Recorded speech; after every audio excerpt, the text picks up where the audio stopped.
Electronic voting machine ప్రజలు పార్టీల తలరాతలను decide చేసే మెషిన్ ఇది. అలాంటి ఈవీఎంల పనితీరుపై ఇప్పుడు కొత్త డౌట్స్ మొదలయ్యాయి. మామూలుగానే ఈవీఎంల పనితీరుపై ఎప్పటి నుంచో డౌట్స్ ఉన్నాయి అని రకరకాల అనుమానాలు వ్యక్తం చేస్తూ ఉంటారు. ఇప్పుడు తాజాగా ఎవరికి ఓటు వేసినా ఓటు బీజేపీకే పడుతుంది అని ఆరోపణ వస్తోంది. కానీ ఈ ఆరోపణలను మరింత పెంచింది కేరళ ఘటన. ఇందుకే కేరళలో ఏం జరిగింది, అందులో నిజమెంత, గ్రౌండ్ రియాలిటీ ఏంటి? ముందుగా అసలు కేరళలో ఏం జరిగిందో తెలుసుకుందాం. కేరళలోని కాసరగోడ్ లోక్సభ నియోజకవర్గంలో బుధవారం మాక్ పోలింగ్ నిర్వహించారు. అంటే పోలింగ్కి ముందు ఆ పోలింగ్ ఎలా నిర్వహించాలనే దానికి సంబంధించి మాక్ పోలింగ్, అంటే ఫేక్ పోలింగ్ చేస్తూ ఉంటారు వాళ్ళ ప్రాక్టీస్ కోసం. సో అదే మాక్ పోలింగ్. ఇందులో 4 ఈవీఎం మెషిన్లు ఈ పంచాయతీకి కారణమయ్యాయి. మామూలుగా బీజేపీకి వేసిన ఓట్ల కంటే ఎక్కువ కౌంట్ చూపించాయి ఈ మెషిన్లు. అంటే 10 ఓట్లు బీజేపీకి, 4 ఓట్లు కాంగ్రెస్కి వేస్తే 14 ఓట్లు బీజేపీకి చూపించాయి. ఈ విషయాన్ని గమనించిన ఎల్డీఎఫ్, యూడీఎఫ్ పార్టీ అభ్యర్థుల ఏజెంట్లు వెంటనే ఈ విషయాన్ని అధికారులకు ఫిర్యాదు చేశారు. ఇన్నాళ్లు తాము చేస్తున్న ఆరోపణలు ఇప్పుడు రుజువయ్యాయంటూ తీవ్ర వ్యాఖ్యలు చేశారు. కాసరగోడ్ నియోజకవర్గంలో నోటాతో కలిపి 10 గుర్తులున్నాయి. ఒకసారి బీజేపీ గుర్తైన కమలం పువ్వుపై ప్రెస్ చేస్తే వీవీప్యాట్లో 2 ఓట్లు నమోదవుతున్నాయనేది నేతల ఆరోపణ. మరే ఇతర పార్టీల గుర్తులకు ఇలా జరగడం లేదని, ఒక్క బీజేపీకే ఇలా జరుగుతుందని అంటున్నారు. ఎన్నికలు ప్రారంభమవుతున్న ఈ సమయంలో దేశవ్యాప్తంగా ఈవీఎం మెషిన్లు, వీవీప్యాట్లపై మళ్లీ కొత్త అనుమానాలకు తెరలేపాయి ఈ ఘటనలో జరిగినటువంటి పరిస్థితులు. కేరళ ఘటనను కాసేపు పక్కన పెడదాం. ఇప్పుడు సుప్రీంకోర్టు దగ్గరకు వద్దాం. ఎన్నికల్లో ఈవీఎంలను ఉపయోగించడం అనేక అవకతవకలకు దారితీస్తుందంటూ పిటిషన్లు వచ్చాయి. ఈ పిటిషన్లో హైలైట్ పాయింట్స్ ఏంటంటే, Bharat electronics limited, electronics corporation of India అనే 2 ప్రభుత్వ సంస్థల డైరెక్టర్లు బీజేపీతో టైఅప్ అయ్యారు. ఈ 2 సంస్థలు బీజేపీకి అనుకూలంగా పనిచేసేలా వారు ప్రయత్నిస్తున్నారు. 2019 ఎన్నికల తర్వాత పార్లమెంటరీ కమిటీ ఈవీఎంలలో అవకతవకలను గుర్తించింది. ఎలక్షన్ కమిషన్ దీనిపై నోరు మెదపడం లేదు. ఇలా మరికొన్ని ఆరోపణలు ఉన్నాయి. పిటిషన్లో చాలా ఆరోపణలు చేశారు. వీటిపైన అత్యున్నత న్యాయస్థానం విచారణ జరుపుతోంది. ఇలాంటి సమయంలోనే కేరళలో ఈ ఘటన జరిగింది. కేరళలో జరిగిన ఈవీఎం ఘటనపై అత్యున్నత ధర్మాసనం కూడా ఫోకస్ చేసింది. వెంటనే ఏం జరిగిందో డీటెయిల్డ్ రిపోర్ట్ ఇవ్వాలని ఈసీ తరపు లాయర్కు ఆర్డర్ వేసింది.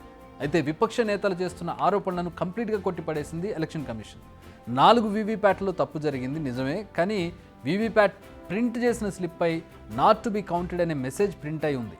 దానిపై బీజేపీ సింబల్ వచ్చింది. అంటే ఈ ఓటును కౌంట్ చేయొద్దని స్లిప్ ఉంది. అయితే బీజేపీ సింబల్ ప్రింట్ అవడంపై ఎక్స్ప్లెనేషన్ ఇచ్చింది ఈసీ. ఈవీఎం మిషన్లలో ఫస్ట్ ఉన్న క్యాండిడేట్ పార్టీ గుర్తు ప్రింట్ అయిందని, ఇక్కడ బీజేపీ ఉంటే బీజేపీది, లేదంటే మరో పార్టీకి చెందిన అభ్యర్థి ఉంటే ఆ పార్టీ గుర్తు ప్రింట్ అయ్యేదని చెప్పుకొచ్చింది.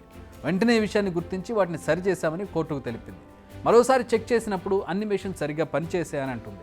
అంతేకాదు, ఒకసారి బీజేపీకి ఓటు వేస్తే 2 సార్లు ఓటు పడడం అనేది పూర్తిగా అవాస్తవం అంటూ ఈసీ కోర్టుకు తెలిపింది.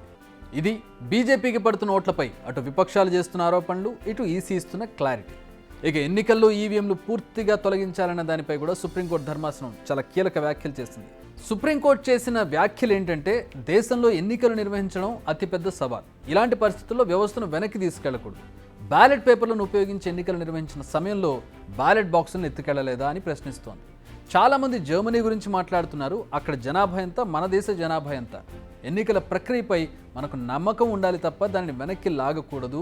ఓట్ల లెక్కింపులో కొన్ని అవకతవకలు ఉండొచ్చు, వాటిని సరిదిద్దాలి తప్ప మళ్లీ వ్యవస్థను వెనక్కి తీసుకువెళ్లడం వద్దు అని సుప్రీంకోర్టు ధర్మాసనం వ్యాఖ్యలు చేసింది. అట్ ది సేమ్ టైం అటు ఎన్నికల సంఘానికి కూడా కొన్ని అక్షింతలు వేసింది. ఎన్నికల ప్రక్రియలో స్వచ్ఛత ఉండాలి, స్వేచ్ఛగా నిష్పక్షపాతంగా ఎన్నికలు జరిగేలా చర్యలు తీసుకోవాలి. ఏం చర్యలు తీసుకుంటున్నారో ప్రజలకు వివరంగా చెప్పండి అని ఆదేశించింది. అంతేకాదు, వీవీప్యాట్ను ట్యాంపరింగ్ చేస్తే విధించే శిక్ష ఏంటని ఈసీ తరపు లాయర్ను ప్రశ్నించింది సుప్రీంకోర్టు. ఈ వాదనలు ఇలా కొనసాగుతుండగానే ఇప్పుడు దేశంలో ఒక కొత్త డిమాండ్ తెరపైకి వచ్చింది. ఓటు వేసిన తర్వాత ఫిజికల్గా వీవీప్యాట్ స్లిప్ అందించాలి. వాళ్ళు వేసిన పార్టీకే ఓటు పడిందని ఓటర్ నిర్ధారించుకున్న తర్వాత దాని బ్యాలెట్ బాక్స్లో వేయాలి. సో ఓటర్ తాను అనుకున్న పార్టీకి ఓటు వేశాడా లేదా అన్నది క్లారిటీ వస్తుంది. దీనివల్ల ఓట్లు 2 రికార్డ్ అవుతాయి. ఈ 2 లెక్క సరిచూసిన తర్వాత ఫలితాలను ప్రకటించాలి. ఇది ఇప్పుడు దేశవ్యాప్తంగా వినిపిస్తున్న డిమాండ్.